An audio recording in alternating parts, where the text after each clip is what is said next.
What's up, fight fans? It's the homie main man, made man here. Y'all know how I get down. We talking boxing, going down on Wednesdays and Saturdays. We are officially back on the mic now. You know what I'm saying? It feels good to be back in the lab, man, all day. So you know we talking boxing is coming back in full effect. Now, I've been under the weather the last couple of days, so I've been out of the loop. But I managed to catch a lot of the fights over the weekend, man. Some real good fights over the weekend. The ladies showed up and showed out all weekend, Joe. Good weekend of fights, man. And I was really entertained. I was really entertained by Claressa Shields. I was really entertained by the other ladies on the card as well. You know what I'm saying? Man, that first fight, though. That first fight, Alicia, what's her name? Alicia Napoleon. I'm not too familiar with the women's boxing. Alicia Napoleon Espinoza. That fight, man. God damn, what fireworks went down in that fight, champ. I mean, major fireworks went down in that fight. I was thoroughly entertained by that unification fight right there, man.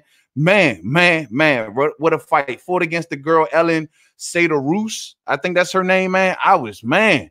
Talk about two styles that really complemented each other. You know what I mean? You had one girl being a technician and showing you all of the technical aspects of boxing. You had another girl who, in Ellen Sater-Roos, who's a latecomer to the sport of boxing. They say she was a soccer player or something like that.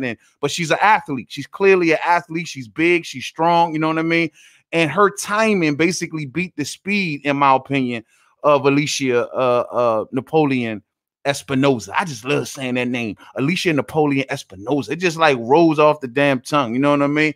But yeah, man, her timing clearly beat the speed. Her power was definitely the X factor. She got a knockdown in the second round. And if you look at the judges' scorecards, clearly that knockdown was the difference in the fight, man. But it still was a hell of a fight. I like this girl. I don't know much about her. She's fresh on the scene. All of us still learning about her.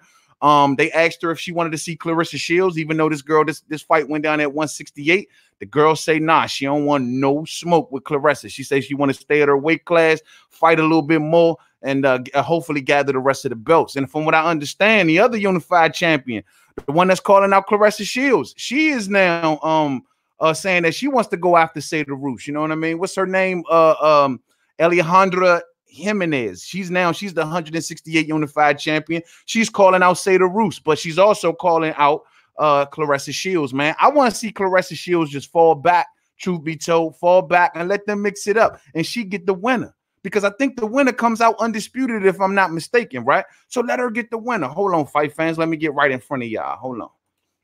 Yeah, man. So, yo, man, let her get the winner. I would love to see Claressa Shields go back up to 68 and get the winner of them two, man. But those are some big girls up there, man. They lay a lot of punch. They lay a lot of leather, man. Them girls can punch up at 168, man, all day. You know what I'm saying? Supreme Beast Boxing. What's up, fam? What's goody, man? Just dropping on in real quick, man, unexpectedly, you know. Just don't get in, get out, man. Want to talk about these fights over the weekend, man. We had some hella fights this weekend, bro. Hella fights, man. But yeah, man, those two girls right there, though, man, they did the damn thing. You know what I mean? I was really entertained, if you will, by those two, Sater-Roos and Alicia Napoleon Espinoza. Damn, I don't want to mess it up too bad, but damn, what a hell of a name, man. But I was thoroughly impressed with that fight. But on to Claressa Shields, man. Claressa Shields dominates, I repeat, dominates Ivana Habazin, has been, or whatever the fuck. You know what I'm saying? Domination, easy work. This girl came over the water talking all this smack, coming through with her Drago lingo. I must break you. Voice deep as a mug. You know what I'm saying? Coming through off the Drago like she gonna really put hands on Claressa. I expected a hell of a lot more from this girl, how she was showing up, coming on the scales, eating the ice cream, you know what I'm saying? All that. Went in that joint and got dominated, fight fans. Dominated. Now, of course, I thought Claressa fought a beautiful fight. A perfect fight, if you will, from beginning to end. Full extension on her punches, great technique, speed. Her power looked like it was intact. Her and John David Jackson, man. Hopefully their relationship is starting to pay off. We all know that John David Jackson is known for giving his fighters power. Well, look here, man. Hopefully their relationship will start to pay off. But that is the criticism today. Of course, you know, people go Monday morning quarterback. And the criticism is, what's up, man? When is Claressa going to give us some stoppages? Does she need to give us some stoppages? I'm going to tell you like this. I'm the type of cat that's just as impressed with dominations as I am impressed with stoppages. She running around and she's saying she's the GOAT. You know what I mean? She's the greatest woman of all time. I'm going to be 100 with you. I want to see some stoppages. You know what I'm saying? But at the end of the day, in the Habazin fight, I thought that Habazin was fighting to survive. I mean, she did a lot of grabbing towards the end. She did a lot of holding. She closed the gap a lot. You know what I mean? Trying to smother. She smothered a lot of her own work, but she was attempting to smother Claressa's work. But, you know, salute to Claressa.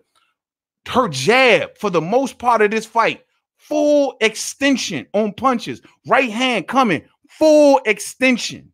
That's what makes her.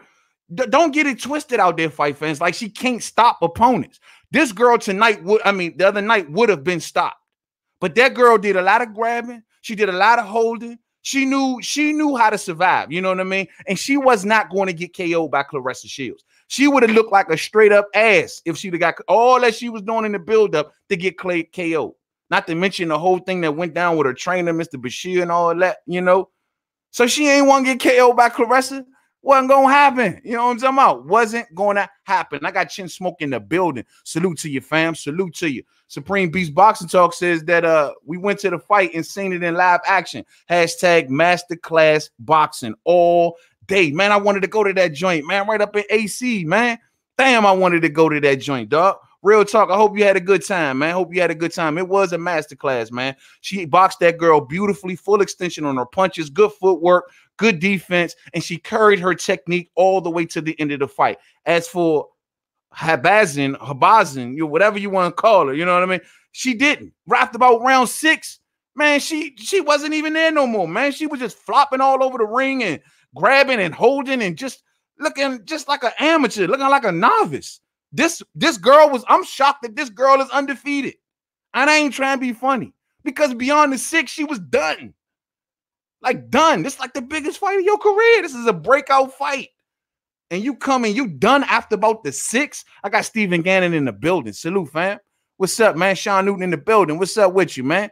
Celia Brakes easily beats that girl in 2014. Easily beat that girl in 2014. Yeah, she was, I'm sure she was easy work. I'm sure. So she wasn't, I thought she was undefeated. So she wasn't undefeated. Oh, okay. Well, I can imagine why, bro. Now, that's the golden question. Should Claressa go down to 4-7 and take on the legendary Cecilia Brakes, or should she go up to 68 and get involved in that smoke? Which way should Claressa go? I mean, I think she can get to 47. I mean, she looked like she's still young. She could still shed a couple more pounds. Don't look like she was dead on that scale by far. Didn't look drained in the fight. If she can do it safely, I say go down to 4-7. You know, go after history. Keep on doing what you're doing. You know what I'm saying? Keep on doing what you're doing. But if not, I mean, it's history up at 68 too. And I mean, damn, both directions are good, man.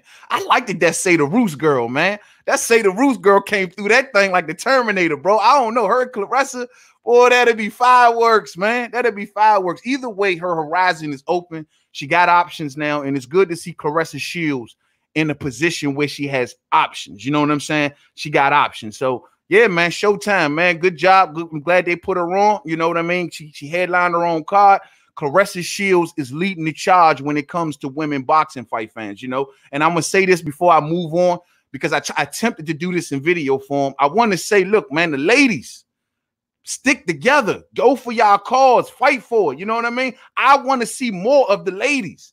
I'm glad to see what Eddie Hearn is doing with the ladies and Katie Taylor and things like that. It's good to see what Dimitri Salita is doing. It's good to see what that boxing is coming back to the ladies.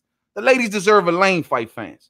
And even some of the ladies of the past. Look, man, I know you might, you know, they may feel some kind of way, like a Layla Ali, for example. Layla may feel some kind of way. Claressa been talking trash, blah, blah. But, man, forget all that, man. For women's boxing, come on and fight for your cause. Higher paydays, more exposure.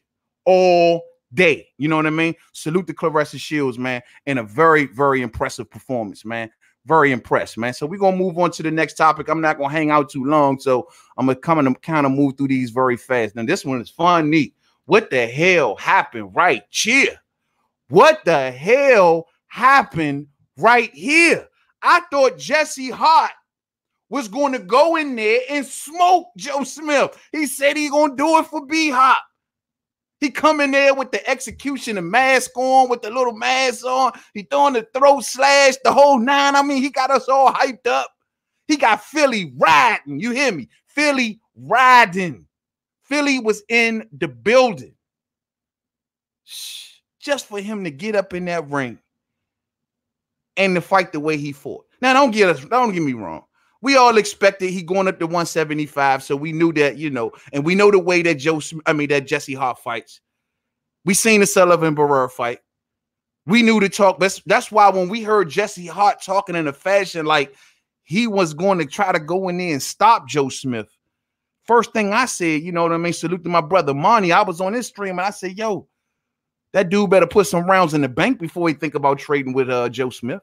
He better make sure he got rounds in the bank. Man, this dude backtracked like 80-90% of the fight. Didn't want to stand his ground. He went in there fighting off the back foot, which most of us expected anyway. We didn't expect no big brawl between these two right here because we all know that Jesse Hart, that's just not him. But he went in there backtracking. Man, the second half of that fight was almost a bit shameful because he retreated so much. So much. He clearly could not punch with Joe Smith. Joe Smith did not respect Jesse Hart at all. Walked through the front door the entire fight, willing to take incoming fire, whatever it took. Not to mention, Jesse Hart wasn't even that accurate, giving incoming fire. I know, man, Bernard Hopkins probably like, damn, I wish my name wasn't all over this. Damn, this dude been talking about my name, saying what he gonna do for me? He come out to the Meek Mill. He got Philly riding for him. Everybody hyped, everybody turned, and you did shit. I'm trying to tell you, fight fast. Maybe I'm being too harsh, huh? Maybe I'm a little too harsh.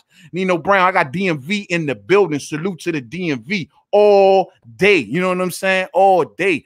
Dillian says, man, sorry I'm late, man. What I missed? It's all cool. We just kind of recapping over the weekend, fam. We just got finished wrapping it up about Claressa, man. Claressa all day. You know what I'm saying? Dillian, Claressa been eyeing Amanda Nunes. Yeah, I heard about that. That MMA talk, man. You know, Claressa got smoked now. She got smoked, man. She got unified champion she can choose from. She could go down there, try to mix it up with Cecilia Brackes. See, I mean, that would be cool with me in a way, if you will. I ain't really cool with the Kumite thing, but if I'm going to be all right with it, it's got to be because she has no options. But she has options now, and I would prefer her to see the options in boxing before she go over there and take on Amanda Nunes. You know what I'm saying? All day, all day. Sean says, Hart look like he is at the wrong weight, easily bullied. Yeah, nah, that 75 ain't for him, bro. It ain't for him. It ain't for him. I mean, the pop wasn't there. I mean, Joe just didn't show him no sort of respect whatsoever. I mean, whatsoever. I thought when he was talking about trading with Joe going into this fight, I said to myself, I said, well, you just going to give him an end. That's the way he's going to look to fight. You're going to give him an end into this fight. Man, that was shameful, bro. That was shameful. He retreated. I mean, he bit off more than he could chew. One thing I will say, I will applaud his intentions. If his intentions are genuine, I will applaud his intentions. I will say he went in there with some, you know, he did put the city on his back and he tried. It ain't so much that you fail, you know, if you know, he put himself in a situation where everybody was riding with him, you know what I mean? And if he failed, he failed. But the fact is, people just wanted to see him fight valiant. They wanted to go in there and see him put his best foot forward. They wanted to see him go in there and not bullshit. And that's my criticism. Like, bro, you fought in a manner where, like, you wasn't winning outboxing the dude. You wasn't winning on the inside. You wasn't barely winning on the outside. I don't know what the fuck you were winning at, bro. And I'm like, damn, dog, you have Philly all looking, you know. I guess get an A for effort. Whatever, man. Yeah, man. Hey, I ain't got no shooters up in this joint, man. Get this Johnny Appleseed cat up out of here. Don't worry, I do it, man. We don't rock like that, homeboy. All right. Keep it pushing. All right. Stephen Gannon says this probably going to be an unpopular opinion, but I just can't take to watching women's boxing. I mean, there's a lot of people that feel like you, Stephen. There's a lot of people that feel like you, man. I mean, and my thing is, if they want to do it, let them do it. You know what I mean? They train hard. They stay away from their families. I wanted to talk about this a lot more, man. A lot of women, man, it's a lot of good women, talented boxers that don't even go pro because they don't believe there's enough money in pro boxing. They just stay amateurs. They'll win golden gloves. They'll do all of that, and then they'll go off and start a family. Forget pro women's boxing because they feel like ain't no money in it. My thing is, it exists. And whether we like it or not, it exists. And they deserve the proper exposure and the proper paydays because they put the same sacrifices in as a lot of the dudes do. And shit, a lot of them honestly moving better than a lot of the dudes. You dig? They coming in that thing unifying, ASAP, undisputed. They are not playing around. And you know, if it's going to exist, at least respect it, you know, and give it its proper avenue. You know what I'm saying? That's how I feel about it, man. Yeah, man. You say it's Born Shine, Black Ham TV in the building. What's up, fam? What's goody, man? What's goody with you, man? Yeah, man. He says, I don't know what he's saying. I thought he missed something. Yeah, I don't know, man. But no worries, man. But all I can tell y'all is, man, yo, man, women's boxing is here to stay, and let's respect it, man. That's all I'm telling y'all, man. Let's respect it, man. But yeah, man, this dude, Jesse Hart, though, bro. Damn, bro, that's him. I gotta be embarrassing, man. It just gotta be embarrassing to give that kind of effort. He could at least stood his ground a lot more in this fight, and maybe he would have walked away with a lot more criticism. People would say, well, he stood his ground, he tried, but he literally retreated the entire fight, and had no firepower to keep Joe Smith off. Good fight, though. Good, entertaining fight, man. We're going to move to the next one, man. My next question I got for y'all. Jaime Mungia defeats Spike O'Sullivan over the weekend. His introduction to 160 pounds. He is now in the mix. He is calling out Canelo Alvarez. He is calling out Gennady Golovkin. The golden question is Jaime Mungia ready? Is he ready, fight fans? What do you think? A lot of y'all gonna say, no, man. He getting hit way too much. And I might agree with you. My thing is, Jaime Mungia is a straight up banger, hands down. This is who he is. We've seen him enough now to know what kind of fighter that this kid is. He is that Mexican fighter that's going to come in there looking to bring noise, looking to hit you harder than you hit him. Head movement is very little. Defense is a second priority, but he is looking to come in there and end you. Had quite a few low blows in this Spike O'Sullivan fight. You know what I'm saying? I thought Spike O'Sullivan was acting a little more, than I like, but it is what it is. It was an entertaining scrap, if you will, as we all expected, given the styles of these two men. But at the end of the day, the question is, can Jaime Mungia, the way we seen him banging down at 154, the way we see him banging up here at 160, he is going to meet his match. He is going to meet that match where you young right now, bro, but you're going to meet that harder puncher. You're going to meet a Golovkin, a Charlo, a Canelo, you know what I mean? And can Jaime Mungia make it through fighting the way he's fighting? I don't know, fight fans. I don't think so right now. That kid gonna need to work on some defense, man. I'm sorry, man. It's like defense is a second afterthought with him, man. He get the swinging and he get caught up in these brawls. And sometimes even when I notice when he's swinging, he's sticking his chin up. It's like an afterthought. He is just trying to get you out of there. An afterthought of the incoming fire. And I think that's the problem with Jaime Mungia. That's the problem. What happens when it doesn't work? What happens when someone is hitting you harder? What else is in your toolbox, bro? Because you're going to need it. Them 160 boys can punch. Jamal Charlo can punch. Canelo can punch. Golovkin can punch. Deryevchenko can punch. Them dudes can punch. And I mean, it's just a matter of time before this kid meets somebody who gonna draw just as much, if not bigger, firepower than him. And then what? Because we ain't seen much more. That's why I'm asking. I got Renee Boxung in the building. What's up, fam? What's goody with you, man? He say, nah, man, Mungia ain't ready for Canelo. That's almost a laughing matter, champ. Not yet, bro. Canelo got way too much in the box, bro. He got too much. That upper body movement, the head movement, man, the body work, bro. Too much in the toolbox for Jaime, man. Jaime ain't ready, but he calling him out. He calling him out. Hey, man, Jaime one of the few, though, that's not giving Canelo no passes, I don't think. I think like you take it like Ryan Garcia and a lot of the Mexican fighters, they probably give Canelo his space. They give him his just due. No one is trying to really aim for that spot.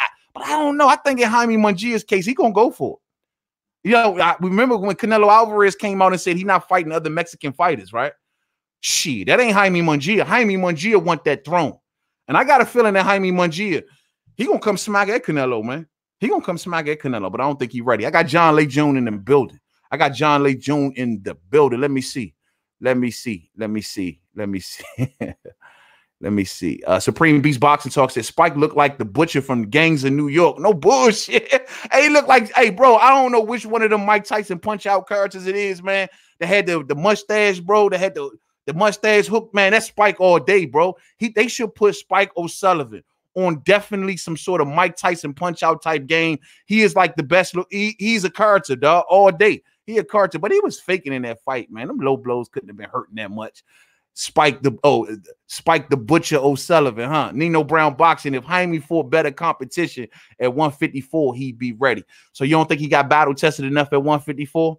Without a doubt. I mean, they protected him well. They guided him real closely at 154. You know what I mean? They wasn't ready to put him in there with so much, you know, type competition at 154. He took that Saddam Ali fight with the quickness. You know what I mean? With the quickness. John Lay Jr. says he moved laterally, which is a good change. So you notice some sort of addition into his game, John Lay Jr.? Not me, bro. I mean, I'm seeing the same dude each and every fight, man. He just going in there, he out swinging his opponents. He's young, he's bigger than a lot of these cats, he's strong, but I'm telling you, that day is going to come where he can't do it. I mean, he got a good jab, though. I don't want to take away from his jab. He got a decent jab, too. His jab is pretty stiff. I will give him that. I do like his jab, but his head movement better get better, man. His defense better get better. Standing in the pocket, trading and getting clipped from time to time. That's just not the way to go. But he can get away with it for now. He showed some good head movement. Just got caught up a few more fights with Morales. Yeah, man. I need better head movement. I need better head movement, man. I need better. What round was that when Spike caught him with that right hand and then he hit him again right after the bell, man? He hit him with one joint so flush on the chin, man. And those type of punches, bro, he just can't keep eating.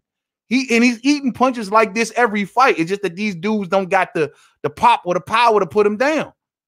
Bro, he ain't gonna do that against no Charlo. He ain't doing that shit against Golovkin. It's just not gonna happen. I think Golovkin, man, he get in there and try to fight like that with Golovkin. Golovkin gonna drop him. You know what I'm saying? David Gregory says his last 3 fights, Mungia got caught with some good shots. Exactly. He's always getting caught. And this is what I'm saying. It's just what happens when he get caught by the right one. And he's not showing other layers, at least not from, maybe no one has had to pull it out of him yet, but he's not showing other layers to his game. I'm seeing the same Jaime Mungia every fight. And so you calling out Canelo and Golovkin, I don't know if this Jaime Mungia can do anything with them dudes right now. Not fighting in the style that they like to fight in. I don't see it. Hey, man, what the man, this Johnny Appleseed, dude. I just blocked you, bro. How the fuck you come right back, though? I mean, I don't even know. Soda Popinski says David Gray. Hey, that's him right there, bro. That's him with the tights on and shit. You know what I mean? Yeah, Soda Popinski, Spike O'Sullivan, man. Man, make that dude a character on a boxing game on the next fight night, man. Man, dog, I'm playing with Spike O'Sullivan. Whoever want that work, come holler at me. I got Lala D in the building. Salute to the queen, Lala D. What's up with you? What's going on? What's going on? You know what I'm saying? Yeah, man. Yeah, man. Let me see. I'm trying to keep up with y'all. I'm trying to keep up. Hold on. Can't get right. What's up with you? What's going on? What's going on? Lala D says, I missed the fight, man. But I heard Hart sucks. True. Yeah, he does. He shamed himself. He shamed himself and he shamed his city with the build up and had everybody all hyped up just to go in there and fight the way he fought. It's just the type of way he fought. The retreating, just retreat. Talk all that cash talk just to retreat for 12 rounds. That's what makes it look so bad. You know what I'm saying? That's what makes it look so bad. All right, I want to get to this one right here. I'm going to hold on the Canelo one. I'm going to go to this one right here real quick because I got to talk about this one. Danny Garcia, not Errol Spence, mandatory. Now, I know y'all have heard the talk already, or if y'all seen the article. Let's just take a quick look at this real quick. Hold on 1 second. I'm going to do a screen share real quick. Hold on. Hold on. All right, this one right here. All right, salute to Three Kings Boxing, man. Now, Three Kings Boxing dropped this, and I caught this one, and I was like, oh, shit, really, though, news to me, you know what I'm saying? Now, the word on the curb is that we all know when Errol Spence Jr. had got before his car crash or whatnot, he was scheduled to go and face Danny Garcia in January. And all of us thought that, according to the WBC, that was going to be Errol Spence Jr.'s mandatory. Well, Kenny Porter has now came out, and I was honestly still under the same assumption that that was the deal. You know what I mean? I just thought that whenever Earl got himself back together, they picked back up where they left off, something like that going to happen. But according to Kenny Porter, Danny Garcia is not actually the mandatory. And he is saying that, given that Sean Porter is rated #1 in the WBC, and Danny Garcia is rated #2 in the WBC, he feels as though that Sean and Danny should do a rematch and fight for the interim belt. Now, that made me go, what the hell? Let's just read the quotes before we advance a little further. That made me go, damn, that's something I honestly did not even know. So, according to Kenny Porter, he says, yeah, let's take a quick example. Oh, let me go to the top here. Hold on. Salute to Three Kings, man, for dropping this one, man. And so he says, when Danny Garcia being Spence's mandatory challenger, we are ranked #1. If Sean was the mandatory, no, they haven't decided who the mandatory is. I'm hearing some different things. I don't know exactly what that is at this point, but you know, this is a business. It's not something we're in control of. So they make those decisions. But I do know that #1 and #2 could have fought for the WBC interim and became the mandatory. Then he goes on and says, yeah, but fighting Sean Porter is like skydiving. If they take you up there and somebody push you out the plane and you land on the ground safely, you say, I ain't going up there no more. So you know nobody really wants to do that twice. So that's the part, though, that really caught me off guard. Let me go one more time. He says, yeah, let's take a quick example. We could have been fighting Danny Garcia. He was the #2 guy. We're the #1 guy. We could have fought him for the interim WBC title while Earl is out. That makes the winner the mandatory to fight Earl. There's no interest on their behalf. They took on a guy, Ivan Redcat, that I don't think is, worthy of like Sean Porter or Spence or Pacquiao or Bud Crawford. He is not on those levels. One last time, though, fight fans, one last time. Just want to get this out one more time. Okay, on Danny Garcia being Spence's mandatory challenger. Absolutely not. We are ranked #1. When asked if Sean was the mandatory, the answer is no. They haven't decided who the mandatory is. End quote. Oh, wow. Wow. Wow. So there you have it, fight fans. Kenny Porter is saying that no, Danny Garcia is not the mandatory. And no, Sean Porter is not the mandatory. Now, if we remember, in the fight between, and I see y'all comments coming in, and I'm going to get to them. In the fight between Danny Garcia and Adrian Granados, that fight was for the WBC Silver Championship. Now, just because you win the Silver Championships, in a lot of cases, they do make the Silver Champion the mandatory, but that's not in all cases. Normally, once you become the interim title holder is when you mostly become the mandatory. And the interim title spot at welterweight is clearly vacant. So there you have, so that's it. So my thing is, when you think of Danny Garcia's situation, now his fight with Ivan Redcat is supposed to be a WBC eliminator. So this is an eliminator. So clearly he ain't the mandatory. You know what I mean? He's clearly not the mandatory. So is the WBC going to make Sean and Danny eventually fight again for the mandatory spot? Or how is this working? Or is Ivan Redcat versus Danny Garcia for the interim title? I would hope that ain't the case. I would hope and hope and hope for the sake and the reputation of the WBC that is not the case. So we have no mandatory for Errol Spence Jr. That is fucking news to me. I honestly thought that Danny was the Mando this whole goddamn time, fight fans. So let's just say Danny doesn't get the mandatory fight with Errol Spence Jr. in the summer or whenever, you know what I mean? I'm just asking a question.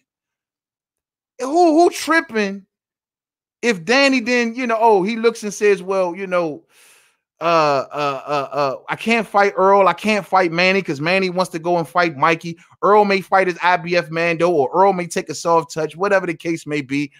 I I really don't want to fight Sean, even though the Sean one does make sense, given he's number one. Is there a crack in the door for Bud? That's why I'm asking the question, fight fans. And I don't care what y'all say. But is there a crack in the door? That after this Ivan Red Cat fight, if nothing now Danny is acting like he's been assured or something, so I'm sure something may be cooking behind the scenes, but let's just say none of this happened and it comes to fruition. We need to be talking about Terrence Bud Crawford, correct? Correct? I'm just asking the question. La D in the super chat. Salute to your queen. Main man, how would Spence fight Danny? I don't think Spence ever dealt with a hook like Danny's. Will he fight him how Porter did, and Danny is slow? See, the way I think he fights Danny is just like everybody else has proven to give Danny problems. And I think Errol Spence Jr. will do this and do this game plan marvelously. And that's play switch-up game. And that is come out the first half of the fight, attempting to use his jab on Danny and box Danny, and then switch it up mid-fight and become aggressive, or vice versa. It's been shown now over and over and over and over again, from Mauricio Herrera to Lamont Peterson to Sean Porter to everybody that switches the game plan on Danny mid-fight throws his timing off. And I think Errol does this. And the problem is, if Errol throws Danny's timing off and then starts to become aggressive, he gonna fuck around and give Danny a beating.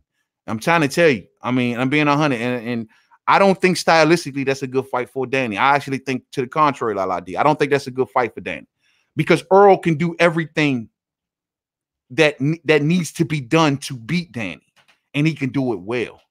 And that's why I say I think Danny will have you see the way that Errol fought Mikey Garcia? That is the perfect game plan for how you fight Danny Garcia. The only thing is, I just wouldn't wait so later into the fight as Errol did with Mikey to switch it up and become aggressive. You know what I mean? I would do it a couple rounds earlier, but that's the way you beat Danny. And until I see Danny getting around it, everybody that's done it has been successful. You know what I mean? Lamont just did it too late. Until I see it, I don't know. I think that's how Errol gonna do it. You know what I'm saying? Real spill. Let's see here. Let's see what y'all talking about, man.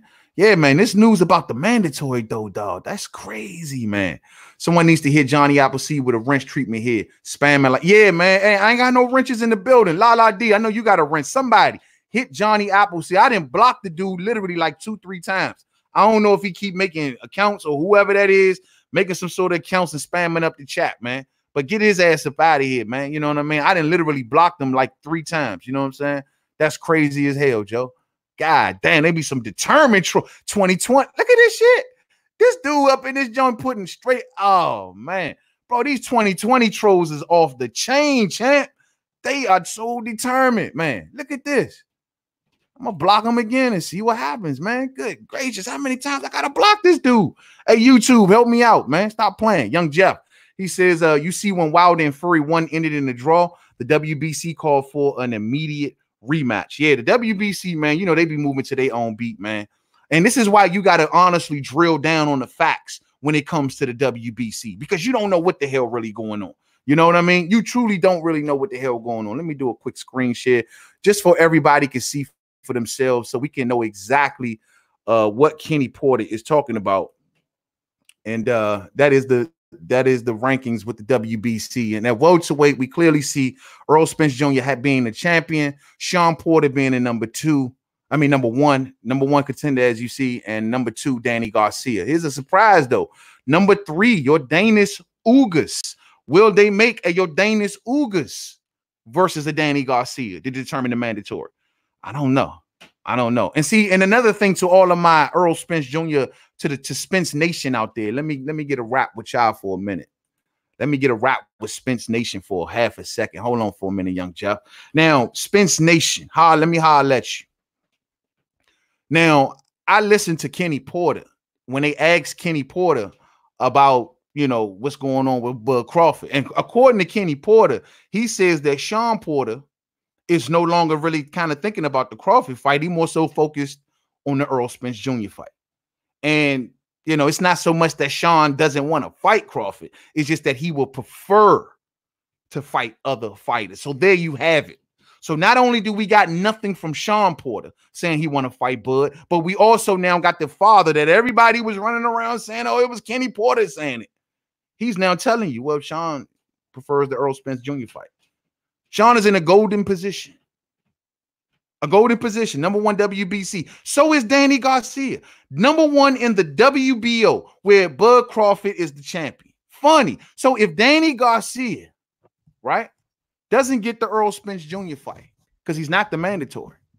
If he doesn't get the Manny Pacquiao fight, because Manny might want to go and fight Mikey and get the bag from DAZN, or he might just want to go and fight Floyd, or truth be told, I think a bigger fight is with Spence anyway. So Manny might want to run where the money's at. The question I'm asking y'all, fight fans, my mic just came. Okay. The question I'm asking y'all, given that Danny Garcia is rated number one in the WBO and he probably won't have nothing else better to do, should he not go into try to go to fight with Bud? That's all I'm asking. All right, I'm gonna leave it alone. I'm gonna leave it alone. Alec Cartier in the building. You know what I'm saying? Salute, fam. Salute to you all day. You know what I'm saying? Alan Williams says Danny is the WBO number one for Bud. I just mentioned that. Yep, there it is. So my point is, that's what I'm saying. So if he ain't the mandatory, if we ain't gonna get a Manny Pacquiao, and if we don't get Sean Porter, we should be talking about Bud, right? With no problem. No, I mean, that's the biggest thing on your horizon. Now we know how the PBC is doing, though. Don't get me wrong. I know what they doing, and Danny said he's been promised a pay-per-view. So he's going to get his pay-per-view probably. I don't know. But I'm just saying, if none of those fights come to fruition, and I'm keeping my third eye on it, this Ivan Redcat fight basically is a joke. It means nothing. It means absolutely nothing. How did they make this even a title eliminator? How did they make Danny Garcia versus Redcat a title eliminator? I was never on board with Danny Garcia being Errol Spence Jr.'s mandatory anyway. You don't beat Adrian Granados and then become the mandatory. Danny Garcia has been handled with kid gloves. Everybody, he did this at 140. He did that 140. What have you done for me lately, bro? Because at 147, I don't see all this smoke. I don't see all of this accolades. All right, you get a soft touch to get the WBC and beat Robert Guerrero. You fight all of these, the lower tier at 47, you wash them, you walk right through them, but you lose against all the step-ups. You lose to Sean Porter. You lose for a vacant title. Oh, and then you beat freaking Granados, and you think that you're supposed to be fighting for the WBC championship again. Fuck out of here, bro. So I'm not on board with it anyway. I think Danny should have to do more work before he get to the WBC anyway. And since you rated number one in the WBO, what's up with Bud, man? That's all I'm saying, bro. That's all I'm saying. And people think I'm saying something wrong. I already know. Felix Nunez says, would you say Danny is the low tier of the top welterweights? All day, without a doubt. I mean, I'm the only one I may put him above is Jordanis Ugas, and I'm struggling to give him that. He's not over Bud. He's not over Earl. He's not over Sean. He's not over Manny. He is definitely the lower of the top tier. He's the lower tier of the top tier. However that may sound. But I'm sure if I got to really look at Jordanis Ugas and see the work he's been putting in lately, and I may even pick Ugas over. Truth be told. Come on, man. So, Danny, you ain't the mandatory. And that makes I'm glad that Kenny Porter came out and let this be known, because everybody was running with this narrative like this was a sure thing. This ain't a sure thing. Danny, you still floating in the wind. And you got Bud Crawford, the WBO champion, sitting right there, homeboy. What's up? No smoke. No smoke. But main man wrong for saying something, though, right? Get out of here, man. La D beating him too. Just was concerned about the hook. Oh, okay, yeah. I mean, the hook is it may give Earl some issues. You know what I'm saying? I won't deny that Danny does got a certified beautiful hook he throws, the no look left hook, right? But I mean, I just think that given his blueprint is out, this is why he struggles with the top tier, especially now, because they know, everyone knows. Barry Hunter was brought into that Sean Porter camp for a reason, because they want to know, what did you see in the Lamont Peterson fight? What did you see when y'all fought Danny? And Barry told him, switch up game. Switch up halfway through the fight. Throw his timing off. He ain't gonna know nothing. Mauricio Herrera laid the blueprint in Puerto Rico. And it works every time.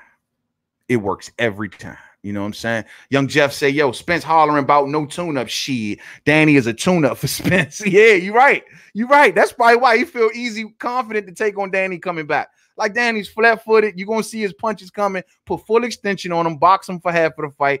Aggressive for the second fight. They know it, man. They know. They looking at Danny like, and look, you see Sean. Sean won Danny. They all want Danny. Danny easy work. But Danny don't want Bud. Come on, man. Man, I don't know. Yeah, these trolls off the chain, you know. They off the chain, fam. They off the chain. Dillian says, how's Bud matchup size-wise with the big welterweights like Spence? I think he matches up very well given his style of fight. The way he fights, his aggressiveness. I mean, do I think Bud can go up to 54 and beat this Texera dude? Yeah, without a doubt. You know what I mean? Do I think Bud can go up there and beat the elite at 54? Got my doubts. You know what I'm saying? But I think Bud has enough dog to go up to a bigger man and bully him too. I thought he did the same thing with Jeff Horn. I think he sizes up very well. Skill-wise, I mean, he's second to none. He's second to none in the whole entire division amongst all of them, in my opinion. So I think he compares very well. I mean, 1 and 2. Is he in top one of number 1 and number 2? Now that Keith Thurman is off playing flutes and shit, yeah, without a doubt. Without a doubt. Lala D says, sounds like the little boy, the I'm sorry, gave him away. Yeah, man, gave him away. Man, I tell you, man, can't do nothing, man. That's little Justini. He's 12 years old. Oh, yeah. I seen that little kid floating around. Hey, Shawty, stay away from, man. Stay out of grown folks' conversation, man. Real shit. Young Jeff say, hey, they wanted to do Porter versus Danny 2 on January 25th. But Danny ain't want to go and fight Porter. Can't risk another L unless it's Spence or Pac-Man. Yeah, but I mean, that's sad, man. That's bad. That's sad when you're in that position, when you don't believe in yourself enough to say, well, I'm gonna fight the best to get back to where I was at. Like, I gotta be handled with kid gloves, be protected, you know what I mean, just to make sure I don't lose out on the big payday. Like, dog, what kind of shit? This is the way boxing is nowadays. And that's what be pissing me off more than anything, man. Scared to take risks. These fighters not realize that the fastest way to the biggest amounts of money is to beat the best competition. It's like, dog, it's like black and white. If you give us the best and you are fighting the best, and it doesn't matter sometimes. You don't sometimes always have to be the most popular. Sometimes your pedigree can get you bigger check. Example, Andre Ward. Andre Ward was said that he could not fill a fruit stand outside of Oakland.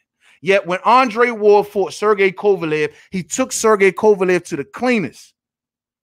He took him to the cleaners. Andre Ward ain't the most popular dude in the world. Oh, but his pedigree is well respected.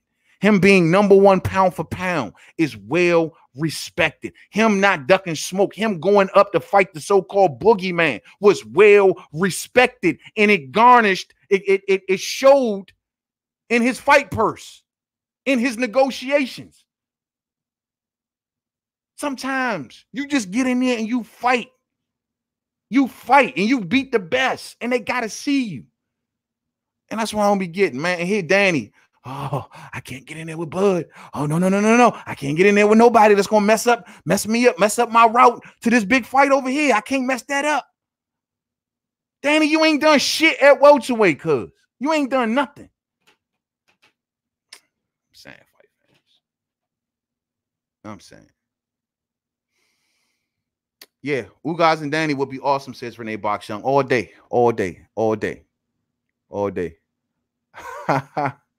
Official YouTube police. Greetings, y'all call. Yeah, man. We call. Get this lunchbox we got up in here, man. If you really the official YouTube police, do your job, police, and lock his ass up and get him up out of here and keep him about my chat. You know what I'm saying? Kenny Porter basically saying he'd rather deal with Al Heyman and fight Spence again rather than get lowballed by Bob Arum to fight Bud. Look, man, I think what they're doing is, for one, he knows Sean doesn't want Bud. He knows that deep down inside. And for two, they're looking at the landscape, and this is the best possible route for them. You know what I mean? And they're number 1 in the WBC, which I'm wondering how that even go, but WBC, they so funny, man. He just lost the belt and he's still number one and whatever, you know what I mean? But the fact is he's number one in the WBC and they know that their best play, especially given that they just went down to the convention and they've been kissing the WBC ass. They've done everything the WBC asked of them. Remember when Sean first won that WBC belt? What is the first thing that they said do? Fight 2 mandatories. And he happily did it. Remember, everybody was going crazy. Oh, you ducking Errol Spence, you ducking Errol Spence. And he's like, nope, I'm doing what the WBC asked me to do. And they tell me to fight 2 mandatories. So that's exactly what I'm doing. They got a good thing with the WBC. They got a good thing. So I think he think that's his best play. And, you know, and it is what it is. That's the bad. I don't think, though, that he it's a Bob Arum thing. You know what I mean? Like Terrence Crawford say, man, if we want this, man, we can make it happen, period. You know, and he just doesn't want, these are just 2 fighters that just don't want to fight each other, no matter how much the fans may want it. You know what I'm saying? Real shit. Neutral Natural. What's up, fam? What's up with you? Salute, man. Thank you for sliding on through, homie. Appreciate you. Renee Box Young. Yeah, I agree, man. Garcia versus Red Boy is a weird matchup, man. It's weird, bro. It gets no more weirder than that matchup. That is the ultimate protection matchup. That is a straight up protect. For one, he's a little fighter. You know what I mean? He's a little dude.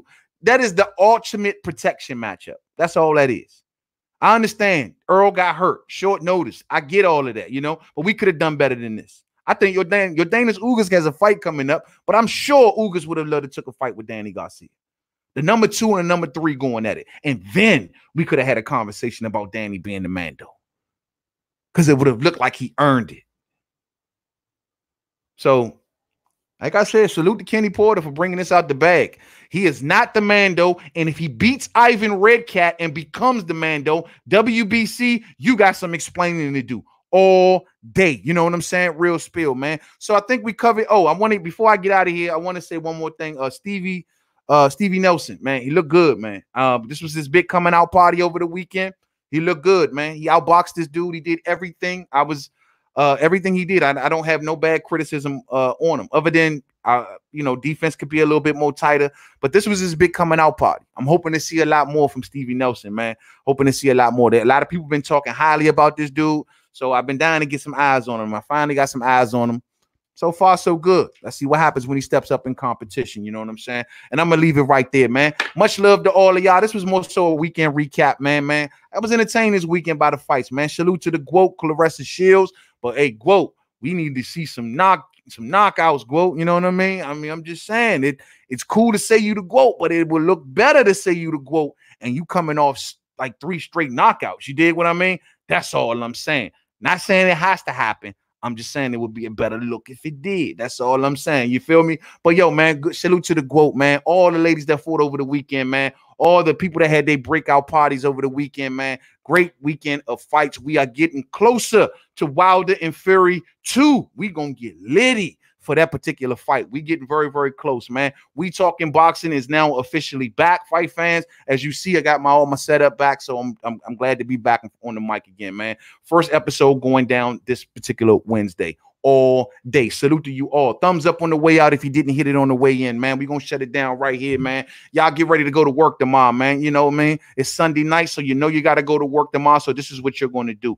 You're going to wake up in the morning, right? You're going to hit the alarm clock, and then it's going to go off. You're going to hit the snooze button. Then it's going to go off 10 minutes later. You're going to hit it again. It's going to go off 10 minutes later. Hit it one more time. And now at this point, you're running late for work. You're going to take your time to get up and take your shower, put your clothes on, get in the car, and you're going to go to work. You're going to get there like 2 hours late. And the boss is going to say, why are you 2 hours late? And you're going to say, you know why I'm 2 hours late? Because I make this motherfucker run. And you're going to listen to me for a change. You know what I'm saying? Because if it without me, you ain't going to make no money. Your stocks ain't going to go up. This place ain't going to run. You ain't going to find nobody better because I'm a bad man. That's what you tell them. And on top of that, I need the keys to the company car. Salute to you all, man. Much love to you all. And I catch up with y'all real soon on the next We Talking Boxing. Thumbs up, fight fans. Until the next one. Peace out.